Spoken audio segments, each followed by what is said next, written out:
নিঃশব্দে পেরিয়ে গেল দিল্লি গণহত্যা ধ্বংসযজ্ঞের 1 বছর। এটাকে বলা যায় মুসলিম বিরোধী দিল্লি গণহত্যা ধ্বংসযজ্ঞ। কোনো আলোচনা চর্চা বা প্রতিবাদ প্রায় একে নিয়ে হয়নি, কিন্তু যদি অন্য ঘটনা হতো তাহলে সেক্ষেত্রে ব্যাপক চর্চা হতো এবং তুলনামূলক মুসলিম বিরোধী কোনো দাঙ্গা যখন হয় তখন সেটাকে ভুলিয়ে দেওয়ার চেষ্টা হয়। এক্ষেত্রে কংগ্রেস, কমিউনিস্ট বা অন্য দলের, সেকুলার দলের কোনো ফারাক নেই। কারণ আমরা যেমন দেখেছি শিবসেনা বোম্বাই দাঙ্গার রিপোর্ট চেপে দিয়েছে, তেমনই আমরা বাংলার ক্ষেত্রে দেখেছি যে বিশ্ববিখ্যাত মুখ্যমন্ত্রী জ্যোতি বসুও কাট্টা দাঙ্গার রিপোর্ট গোপন করেছেন, চেপে দিয়েছে।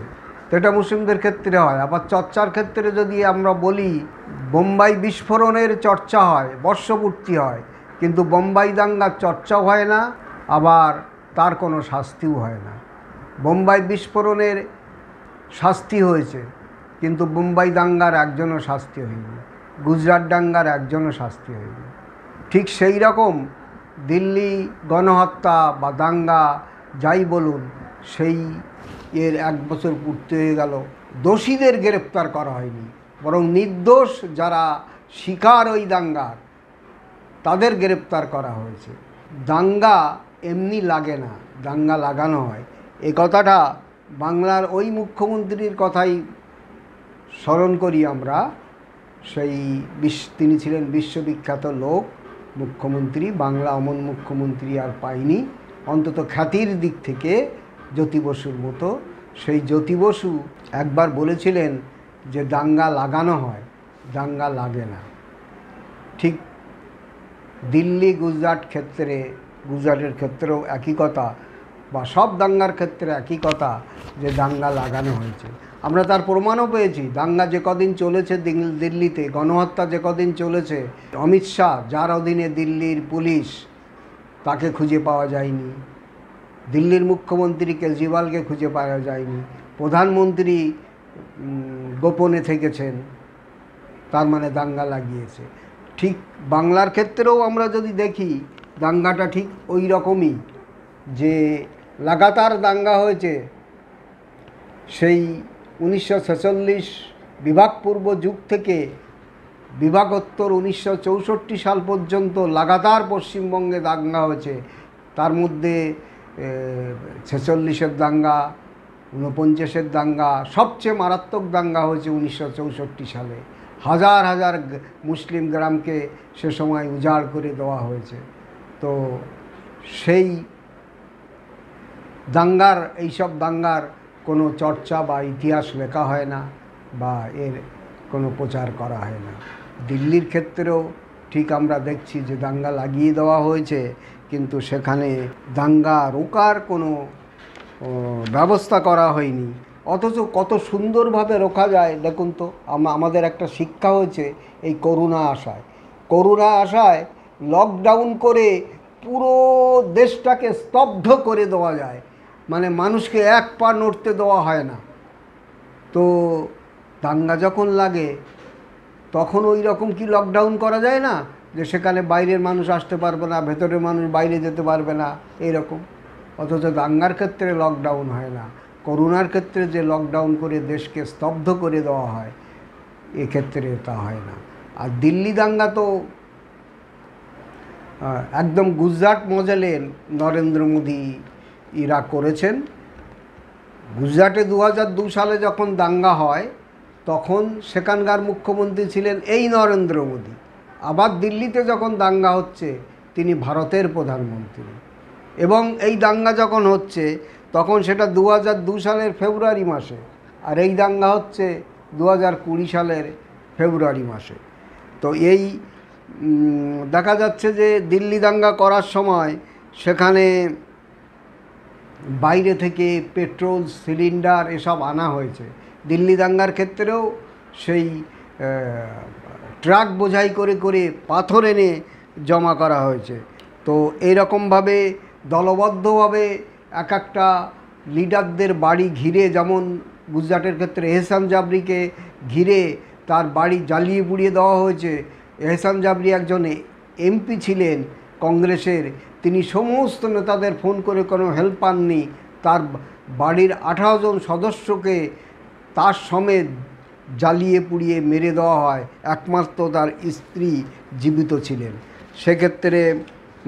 এবং পুলিশ যে পুরোপুরি, যেমন নরেন্দ্র মোদীর নেতৃত্বে পুলিশ গুজরাটে সাহায্য করেছে, এখানেও আমরা দেখেছি পুলিশ এবং আধা সামরিক বাহিনী সাহায্য করেছে দাঙ্গাকারীদের।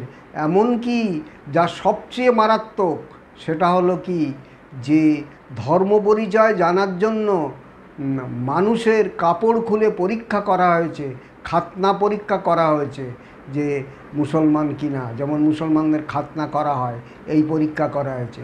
এর থেকে ছাড়া পাননি সাংবাদিকরাও, অনেক সাংবাদিক, এবং টেলিগ্রাফ, আনন্দবাজার এসব জায়গায় বেরিয়েছে যে তাদেরকে, আমার এই দিল্লি গণহত্যা গুজরাট বইতে তার বিস্তারিত তথ্য দেওয়া আছে।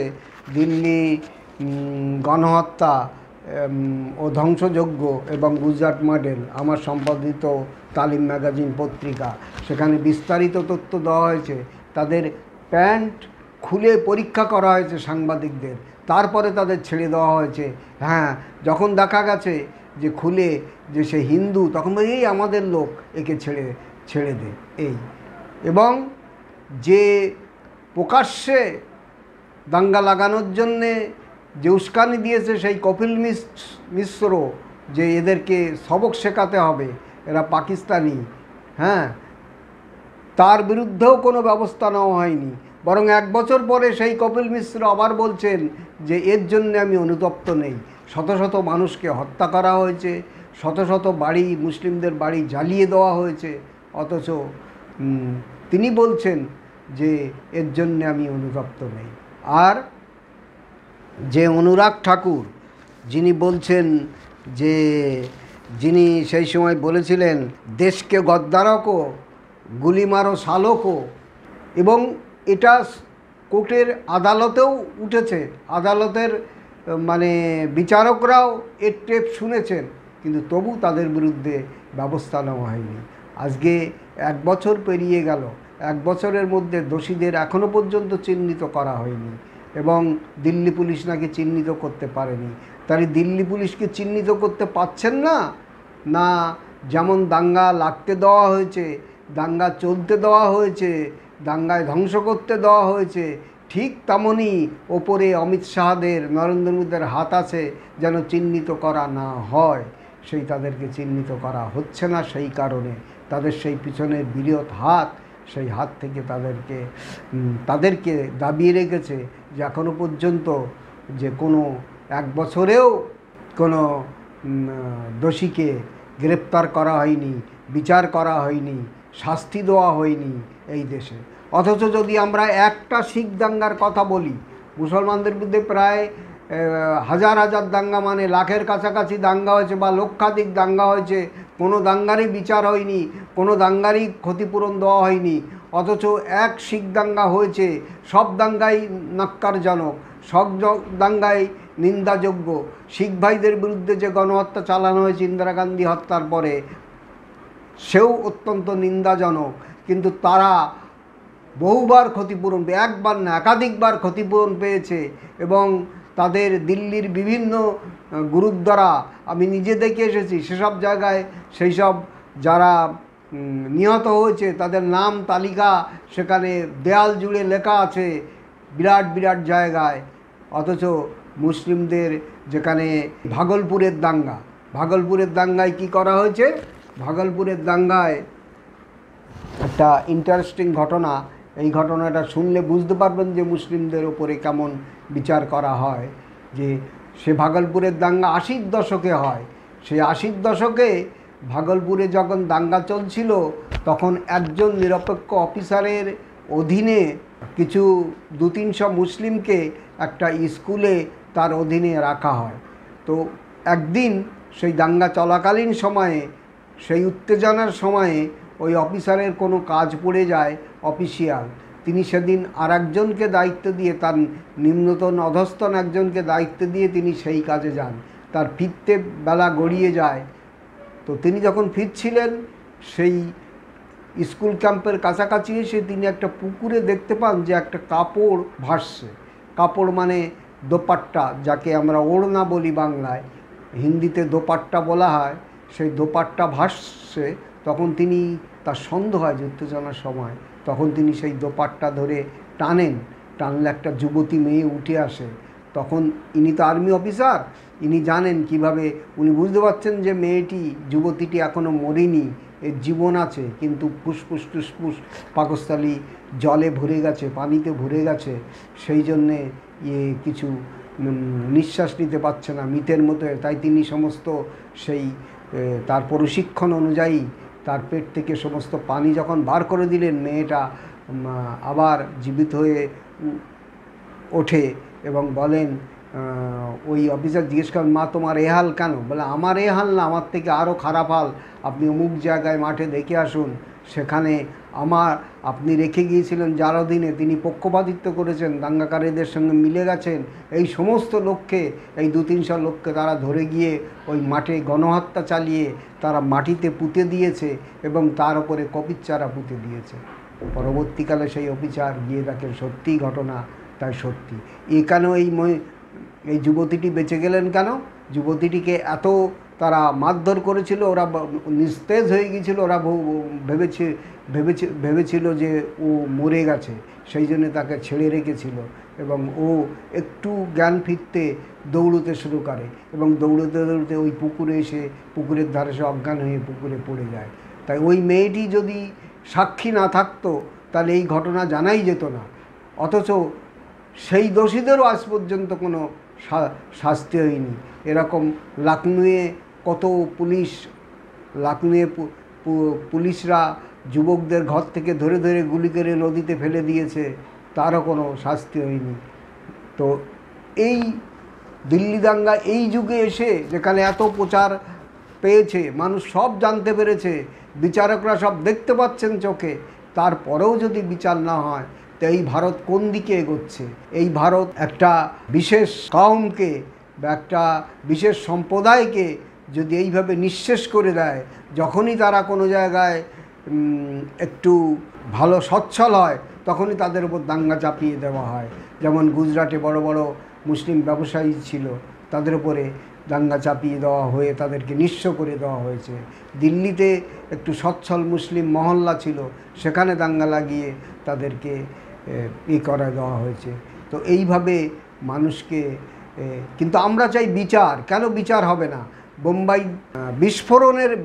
বোম্বাই দাঙ্গা আগে হয়েছে, তার বিচার হলো না, অথচ বোম্বাই বিস্ফোরণ পরে হয়েছে, তার বিচার হয়ে ফাঁসি হয়ে গেল। ঠিক গুজরাট দাঙ্গার কোনো বিচার হয়নি সেই মতো করে। আবার দিল্লি দাঙ্গারও বিচার হলো। এরকম হাজার হাজার, আমি ভাগলপুর, হাসিমপুরার কথা বললাম, লখনউয়ের কথা বললাম, এসব জায়গায় সব যত দাঙ্গা হয়েছে, এরকম হাজার হাজার, কেউ বলেন যে লক্ষাধিক দাঙ্গা হয়েছে মুসলিম বিরোধী, তার কোনো বিচার হয়নি। শুধু আসামে এক নেলি দাঙ্গায় এক রাতে 10,000 মানুষকে মারা হয়েছিল, মুসলিমকে মারা হয়েছিল, তার মধ্যে বেশিরভাগই শিশু এবং মহিলা, তারও বিচার হয়নি আজ পর্যন্ত। তো এইভাবে কি অথচ আমরা বলি সবচেয়ে বড় গণতন্ত্র পৃথিবীর, বিশ্বের সবচেয়ে বড় এবং বিচার ব্যবস্থা এখানে অনেক নিরপেক্ষ বিচার ব্যবস্থা। এইভাবে যদি মসজিদকে মন্দির বানিয়ে দেয় আর বা দাঙ্গা করে নির্দোষ মানুষকে হত্যা করে তার বিচার না পায়, তাহলে সেই ভারতবর্ষের পরিণতি কী, এটা আমাদের ভেবে দেখতে হবে। এবং ভারতবর্ষের কিন্তু অধিকাংশ মানুষ শান্তিপ্রিয়, তারা হিন্দু মুসলিম মিলে থাকতে চায়, এবং হিন্দু মুসলিম যদি মিলে না থাকে তাদের রুজি রোজগার হয় না। কিন্তু এর মধ্যে ঢুকে পড়েছে এই আরএসএস, বিজেপি এবং বিশ্ব হিন্দু পরিষদ, তারাই উস্কানি দিয়ে মানুষের মধ্যে বিভাজন ঘটাচ্ছে। তো এই বিভাজন আমাদের রুখতে হবে, এই বিভাজন আমাদের প্রতিরোধ করতে হবে। সুবুদ্ধি সম্পন্ন মানুষ যারা নিরপেক্ষ মানুষ, তারা যেন এই বিভাজনকে রোখার চেষ্টা করে, এবং যারা দোষী তাদের বিচারের জন্য দাবি করে এবং তারা যেন প্রকৃত বিচার পায়, নইলে ভারতবর্ষ আরও সমূহ বিপদের মুখে যাবে এবং ভারতবর্ষ হয়তো একদিন ভারতবর্ষে এমন পরিস্থিতি সৃষ্টি হবে যেখান থেকে আমাদের বেরোনো মুশকিল হয়ে পড়বে। তাই সুবুদ্ধি সম্পন্ন মানুষ এবং নিরপেক্ষ মানুষের কাছে আমার আবেদন, আমরা যেন এই যে শক্তি বিভাজন সৃষ্টি করছে বিজেপি, আরএসএস, তাদেরকে আমরা প্রতিরোধ করার চেষ্টা করব পদে পদে।